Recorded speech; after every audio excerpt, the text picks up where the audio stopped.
படைத்தல் இறைவனுக்கு சொந்தம்னா அதே படைத்தல் பெண்மைக்கும் சொந்தமானது இல்லையா?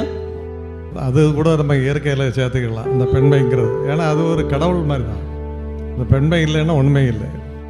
அந்த ஒன்று உருவாகணும்னா கண்டிப்பாக பெண்மை வேணும். அது ஒரு இறைத்தன்மை.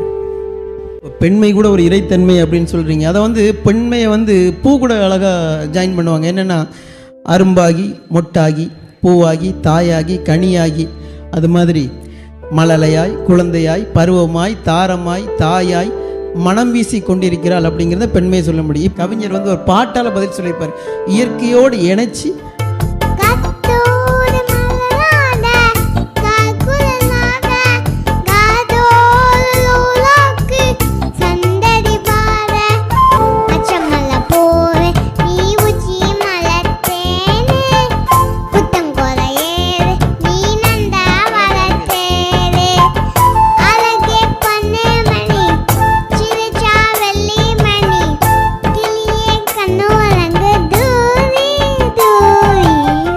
யார் கை தட்டுவா?